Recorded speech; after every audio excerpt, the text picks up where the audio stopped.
Welcome to Nerd Dump. I'm Dan. I'm Matt. And today we decided to talk about maybe the downfall of Sega. To be more specific, the downfall of them as a console developer. But Nerd Dump. That was bad. Yeah. Yeah. A little screechy there. Mm-hmm. Anyways, took a little notes here. Gonna talk a little bit about how Sega, a little bit to the beginning of their history, maybe. So the word Sega, of course, comes from an abbreviation of service games. Yeah. Service game. No, I actually didn't know that. When did that come out? Like, was that like as a gaming company? I believe in the, because I don't want to go too deep, but I believe it was the 50s with Sega. Oh, wow. Coin-based operated cabinets. Okay. In, Japan. Wild. And I believe Hawaii, or there was some confusion about Hawaii.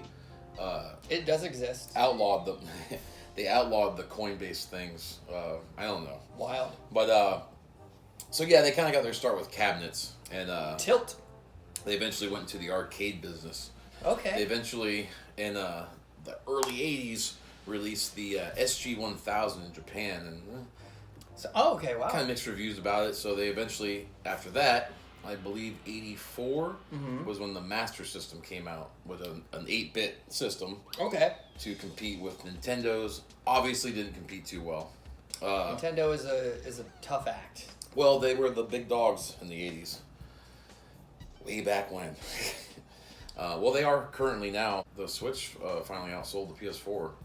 It's been around a hot minute. But yeah. So the more Master System did all right. I think it sold a couple million units, and they had some okay games for it. Mm-hmm. Nothing really to talk about. Nothing prolific on that. Nothing Alex Kidd was kind of their IP for it. Okay. Their mascot, I guess, back in the day, but it wasn't anything big. Eventually, they came out with the Mega Drive, and that was '88 in Japan. Now we're sounding more familiar here. Yeah, and that was their 16-bit console. With the Famicom, Super Nintendo. Yeah. Well, no, not yet. They were still competing with Nintendo. Didn't release until 1991 their 16-bit system. Oh wow! Okay. The Mega Drive came out, had a pack-in title. Most of them was Altered Beast. So I'm sure a lot of people know that game. There's just lackluster sales with the Mega Drive at first, and then they eventually went into they got their mascot finally, and they got Sonic in 1991. Ah, okay. Now we're actually getting on the radar. Some heavy marketing, and they Sonic the Hedgehog. Once Sonic came out, they were actually in the heavy marketing. They were competing with Nintendo at this point, and 4 Christmases in a row, the Sega Genesis outsold the Super Nintendo. Okay, wow. During the Christmas season, yeah. I believe the end numbers of the Sega Genesis was about 33 million sold. I mean, the Super Nintendo sold more than that. But what held them back from really rocketing to the top? They did. Well, they created Sonic. They had a mascot now. Yeah. You know, Nintendo always had Mario. Yep. Sega didn't have this killer app for their Mega Drive yet. Okay. And they just had some. I think a lot of reviewers said about the Mega Drive was great graphics. Not any good games. So just kind of a very whelming system. Yeah, very whelming. Very whelming experience. Not overwhelming, not underwhelming, just whelming. Just whelming, just all right. But yeah. So they finally came out with Sonic, and they had this title, and the Sega of America, who had taken over sales here in America, they pushed a heavy marketing campaign, and they made the first Sonic game a pack-in title. That was probably a good move. They reduced the price of the Sega Genesis to compete with Nintendo. There we go. And they started selling. And now you're selling it. You want to sell it. Well, yeah. And so that's where I want to kind of get into where their downfall kind of started. Now, they had announced the Sega Saturn, right? Yes, I remember the Saturn. Never had one. So the Sega Saturn was already released in Japan, where it sold very well. You can get a Sega Saturn very cheap on eBay for a Japanese console. American ones are a little more expensive. But what Nintendo had done in America at this point was they released that 32X to bring 32-bit graphics. Yep. But it was for the Sega Genesis, a little plug-in thing. Little upgrade system, sort of. And people didn't buy it because they already knew the Sega Saturn was already released in Japan. It was coming to America very soon. So we're just going to wait it out. Yeah. Get upgraded games. Because they had released this brand new thing that they're like, why are they releasing this? the Sega Saturn's coming out soon here. Save money in a weird way. You make another product, but you don't have to release an entirely new product. Well, because they had the Sega CD as well, and that thing didn't really sell all too well. I never had Comparatively one to of how, those. because you had to have the Sega Genesis to use either the Sega CD or the 32X. So, Okay. I can't speak they had all to the these CD. plug-in things for their system that weren't really Because I selling had, too well. I think my dad had a 32X, but I think the only game we had for it that was like for the 32X, because it would play the Genesis games. Yeah. But we had Star Wars, and I loved playing that, but it's been such a long time, I don't remember if it actually really looked better or if it just performed better. Yeah. But that was about it. Otherwise it had a 6-pack game with like just the little, games in it for the Genesis. And I think we had maybe a Sonic game and maybe Star Wars Episode 1. That might have been for Nintendo 64 and not the Genesis at all. Okay. Don't remember. Yeah. Not the point. It's a long time ago for But us. still pretty cool. Everything's expensive. Yeah. So why Sega was able to bust into the North American market, which is the biggest market for video games, is that they allowed Sega of America to take control of everything. Now, when the Saturn came out, you had Jupiter, oh, I forgot his name now. Pluto. Tom Kalinske, who was now the CEO, and this is in 1995 at E3. So far back. Tom Kalinske was actually against what happened. They had the Sega Saturn coming out. E3 conference. Sony had their big announcement as well for the Sony PlayStation, which was... No one ever got familiar with that, so... Yeah. So everyone was looking forward to this big announcement by Sony. So what the actual Sega of Japan CEO Hayao Nakayama kind of took control of the E3. He wasn't there, but he said that Tom Kalinske had to announce that the Sega Saturn would be available that day. And what had happened was only a few retailers actually had the Sega Saturn. I was in going to stock. say, what was the issue with that announcement as opposed to availability? Right. So, like, Toys R Us was big. Yeah. They dropped Sega. It's a big retailer that was like, we're not... Yeah. They didn't give us the chance to sell the product at the same time as another company. If you announce something and say it's ready, it needs to be available. Right, well, they did that to beat Sony. But Sony beat them because they... We're ready. The famous the 1995 E3 when they announced the Sony, I forget his name. The guy announcing it gets up there and goes $299 and then walks off. And $299 for the PlayStation 1. Now the Sega Saturn was being sold at $399 US, and so they had already beat them by $100 at it. They didn't announce it early to be sold, so Sega really kicked themselves in the ass on that. Now, I'm trying to remember the PS1 back then, but I am well aware that when it launched, there was a lot to go with that in terms of things to play. Nintendo was always good at this too. What was the Saturn offering with a higher price and a complicated announcement? What were they doing in terms of games? Like, what were they able to bring to the table there too? Well, they had like Panzer Dragoon, which Okay. was a popular game, and a couple others. They weren't these big games though. 'Cause Okay. what it was lacking was Sonic was obviously their Yeah. killer so app. no new Sonic? No new Sonics. They had Sonic R. Okay. They had released another Sonic game. TM. They had one Sonic game where you kind of got to have a glimpse at what 3D Sonic might be like, but it was actually a way to just choose. It was a compilation of all the Sonic games from the Genesis, and you controlled a 3D Sonic to go choose them. It's a step in the right direction. Yeah, but they didn't have, they didn't support all these intellectual properties from the Genesis. Didn't really go over into the Saturn. You didn't have something so much necessarily new things to bring to the table with a Right. new system. Yeah. Okay. And let's say, now we know the Nintendo 64 came out in 96, which was a year after. Yeah, no one ever heard of that one either. But what did the Nintendo 64's controller come with that was revolutionary for controllers? Oh, I was gonna say the controller itself. What did it have on it? It had a D-pad. No. It had buttons. Not that. It had the trigger buttons. Not that. Wow, you're going to get it last, aren't you? A joystick.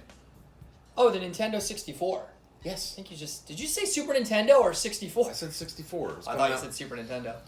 So, It had a joystick. It had a joystick on And it. a D-pad that was useless. Yeah, useless D-pad. And a Sony D-pad. had already. I don't know if they had released yet, but Sony would eventually release a joystick on theirs, a dual one. Yep. What the Saturn never did was have a controller with a joystick on it. They just had the directional pad, which kind of moved like a... Yeah. It But had that circular for build 3D to it, I gaming, remember. Yeah, for 3D gaming, it wasn't the best. You had to move your thumb around a lot instead of just doing this. And they also didn't venture too far in. They wanted to bring the arcade home. It was always their kind of thing with that. Okay. That's why you had like Virtua Cop and That stuff. sort of reinforces where's the joystick, though. Yeah. If you're thinking about an arcade. So yeah, they had retailers drop. So and the Sega Saturn only sold 9.26 million, which is a failure in the console. Yeah, in a big scheme, that's You a had lot. but the Sony PlayStation 1 sold over 100 million. The Nintendo 64, which was actually considered kind of a failure to Nintendo, sold 33 million. Wow. And then you had the Sega Saturn sell 9.2. The Sega Saturn was difficult to develop for. They didn't use polygons in the same way that the PS1 or the 64 did. They had 2 processors in it. So developing for the system was rather difficult. When they ported games over to like Resident Evil 1 got ported over to it, but it Ooh, was really? later. Yeah, it was did later. not realize that. Very expensive to get a hold of that copy. I'm sure. Um, Interesting so- to try to play that. Saturn just fumbled. Yeah, And wow. They announced because you know that the Dreamcast came out in '98 in Japan. Yes. They had announced this Dreamcast just a couple of years into the Saturn's life, so people are like, okay, why am I going to buy a Saturn? They have another console coming out. So And I think we've gone over this before. The Dreamcast is another interesting step because as short-lived as that was, it's for me, I told you before, I was always more, back in those days, like, oh, Nintendo, even into the PS1. The Genesis was like, this is cool, but for something never hooked me with it. Right. And then I never had a Saturn. And then, but the Dreamcast, I was like, this seems like a whole new thing. This feels like it's a new console. Everything about it seems reworked. And I was actually kind of excited about the Dreamcast because I was like, this is a step up, like visually. And I was really excited to see where they could take this system. they were moving into the Dreamcast, moved it into the console generation, into the 120-bit. That's where I was like, what? You know, we're seeing this huge jump comparatively. The Sega Saturn was only a 32-bit console, just like the PS1. And they did a huge leap. But because of all the problems that we listed, the Dreamcast came immediately into kind of scrutiny. Even though the Dreamcast had now Sonic game on it again, Sonic Adventure. Sonic Adventures, yeah. Which is a great game, but it was plagued with camera issues and everything. They didn't do too well making it a 3D game. I'm not going to say it was too bad. It was terrible. I only ever played like a demo. I never had a Dreamcast, so. We'll have to plug it in sometime and play Oh it. man, I want to It play. is a fun game. I want to play Code Veronica on the Dreamcast. Oh, yeah. Oh man. Another issue, yeah, they ported over a game like Code Veronica, or they didn't port it. They made Yeah, it it for that was made system. for They it made originally. sorry, excuse me. They made it for that system, and they didn't have enough Dreamcast sold that it didn't have high sales. With numbers. that note, I read a fact earlier when I was trying to do some reading for this. Too, and it said that for Code Veronica, because we never talk about Resident Evil on this channel. Yeah. I noticed it said that if I read it correctly, Code Veronica sold less than other RE titles at the time, A lot but less. on the Dreamcast sold more than other Dreamcast titles Yeah. at the time. Which, if I understood that right, Well, this is what happened with it. Sega Dreamcast came out, did very well for its first year. Sony announces the PS2's coming out. Now, over 100 million people, or 100 million homes, had the PS1 in it, and people loved the PS1. It had a lot of games on it. So when Sony announced in 1999, I believe, or 98, whatever, Yeah. that they were releasing their PlayStation 2, people were like, well, I'm just going to wait for the PS2 to come out. Why am I going to... and when did the PS1 drop? 1998 in Japan, then 99 in America. Yeah, the PS1. Oh, I'm sorry. PS1 was 94 in Japan and 95. So you have that breadth of time between them. When was the jump from the Saturn to the Dreamcast? Saturn came Timelines out again? in 94 in Japan, 95 in America. Oh, okay. So it's a little closer than I Then realized. the All Sega Dreamcast came out in 98. No time in between People already knew the Dreamcast was coming out like in what 96 or 97. Okay, that's why I was looking for the gaps they knew, between the generations. Yeah, that's what I'm saying. Is the Saturn didn't have this life. People didn't expect any games to be developed for it because they already knew another console was coming out. Sega trying to beat the competition. So the Dreamcast comes out, right? People are more anticipating. It does well for its first year. People are anticipating Sony's release of the PS2, and so Which did release. Yeah, man. Another Dreamcast hit. And the reason I'm not a big EA Games fan. Okay. EA Games announced that they weren't going to create any games for the Dreamcast, which was probably a killer blow to it. I don't know why, but yeah, they can occasionally get it. They can occasionally get it. They can get it sometimes. But they really screwed up the Dead Space franchise. No the new one's getting some. No. I mean, when 3 came out. Okay, say the remake is getting some glowing response. So we don't get a lot of development in the Saturn era for controller wise. Now, by the time the Dreamcast comes out, the PlayStation 1 had a cool controller. They had the DualShock controller already. That's it. They really on the PS1. They upped the game with that. The Sega Dreamcast comes out with this huge controller. I know why it was big because they wanted to put the VMU in there. Mm-hmm. It has one joystick on it, like the 64 controller. Yeah, it reminded me of that similar. There was no upgrade. There was never an upgrade for the Dreamcast controller. It had 2 big triggers on it. It was a big controller. It was kind of like holding your own little like Game Boy or Game Gear system with the controller. Yeah. Just you don't play games on it, you play games with it. It's basically a 64 controller. Yeah. Except it's not Trident, but... Yeah. So, Sony had already developed a great controller for their PS1. They could now venture into the realm of first-person shooters more comfortably with 2 joysticks. Yep. The Dreamcast didn't have that. Multi-axis system and stuff. Yeah. But, also with the Dreamcast, they had a huge marketing budget. They just marketed? Spent what they were making. It was they just were screwing up at every turn they could do. They had a lot of great games for the Dreamcast too. It looked cool. I genuinely was interested in this total like design shift they were making. I was very curious. It was a good console. I mean, more powerful than what was out at the time. And the PS2 came out. It wasn't any stronger than the Dreamcast. I'm trying to remember. Does the Dreamcast, for its games themselves, it was disc. Could it play like CDs or DVDs? It could play CDs. Could it? Okay, yeah. That's all right. I was curious. I know like the PlayStation 2 going like. Oh well, we can play movies. Yeah, I'm wondering. That's a side note about the PS2. I hold belief that the only reason that thing sold the way it did was because it could play CDs and DVDs. Well, it definitely wouldn't have hurt it. It was a console, and it cost about the same as a DVD player at the time. So I think it's a good move. That's the thing is when you look at some of the game sales on it, you have 150 million PS2s out there eventually. Well, yeah. And you release a title and it sold 2 or 3 million. Yeah, well, different games for different people and audiences. No, I'm saying is that a lot of people buy it as a DVD player. Well, it's understandable. They're like, I'll buy a game or 2 for it. If it works.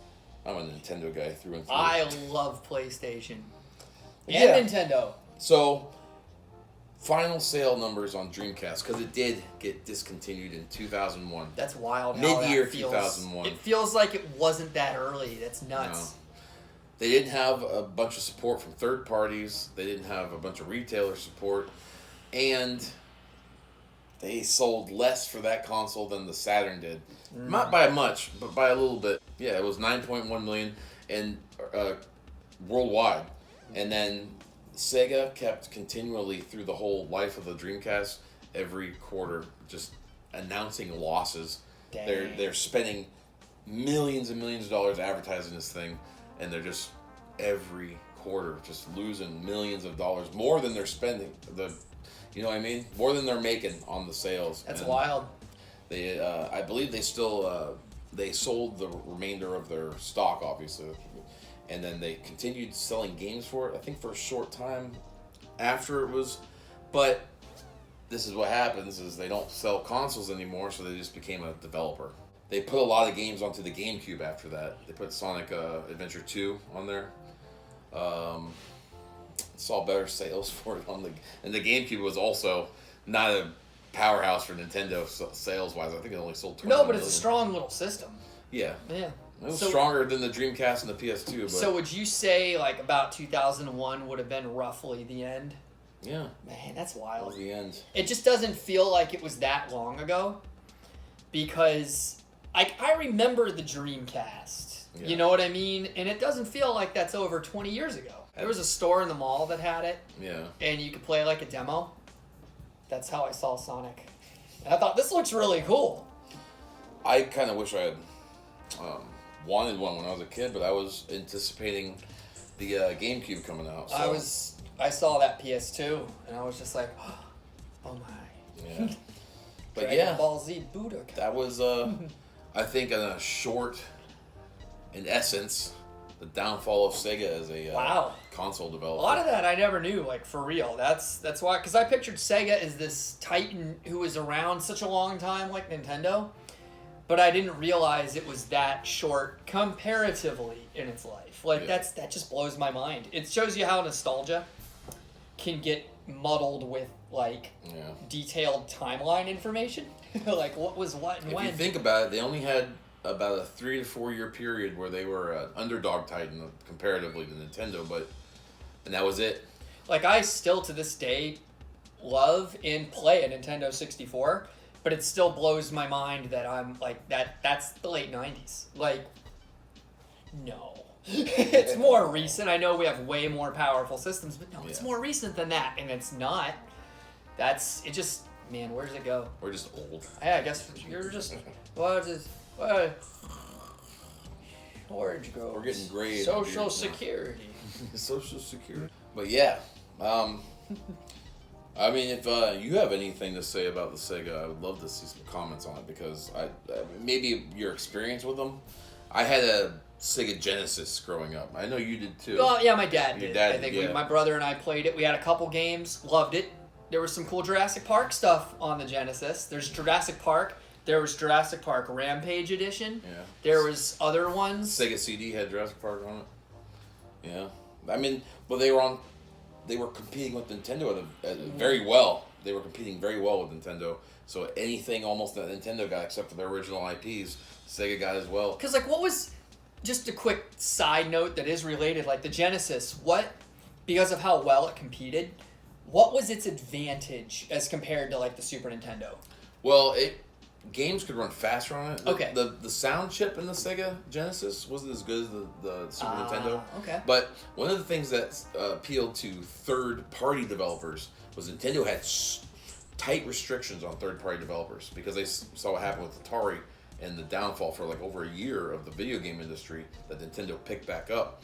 Now Sega comes along. Nintendo was very strict on third-party developing, and Sega said, "Come on over to us. Okay. We want you to make games on our system," which Nintendo wasn't necessarily like that. They're like, "We're gonna regulate what goes on with our system," and Sega was like, "Come on over." There's some people want to ride too. Pick them up. Because one interesting appeal that you used to see more of back then that Yeah. you don't see now was like the ports. But like more specifically, if you got a game where like, for example, I know that I think like Aladdin on the Super Nintendo and then Aladdin on the Genesis have so many differences in the game design and overall presentation that you're like, okay, these are different games with the same story, but you're like, okay, what do I like better too? Because you Right. can get different experiences playing on different consoles. You're not just playing the same game with a graphical difference. That was actually one of the wins for Sega, was the Aladdin game.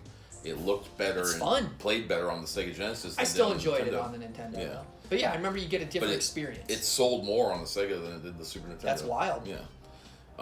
I believe Mortal Kombat 1 sold more on the Sega Genesis than the Super Nintendo because you could enter the ABACABB and down, up, left, A, right, down on the Sega Genesis version, and you could turn the blood on. Nintendo had it looked, when you hit someone, it looked like spit was flying out. But the Sega had all the blood in it and stuff, and it was a code that you entered. So it was safe, or you entered the code and it was adult. There's other ones I just didn't have enough experience with Sega stuff Right. to make as ironclad of an opinion. And I don't own any Sega stuff right now. I had no Genesis, no Game Gear, nothing like that. I remember the Game Gear showed up in a million movies of the time. Yeah. Even though it didn't always say like Sega right there, you saw someone playing with it, and you're like, what is that? Well, Sega was marketing hard back in the 90s. They were doing great because early 90s. You know, Anyways, that's that. dab. Oh. Anyways, I guess this is Nerd dump. Nerd dump? Nerd dump. Sega. The fall of Sega. Yeah, the proverbial fall. The proverbial fall of Sega, of the company Sega, which used to be called Service Games. Service Game. That just feels like such a strange name. Well, SE Service, GA Games, Sega. What did my wife guess it was? She guessed Segmented Games. segmented games, Yeah. and I had guessed nerd dump. Nerd dump. I'm Dan. I'm Matt. See you next time. See you next time on Nerd Dump. Oh man. All right. What's our next one? Well, let's go figure it out, I guess.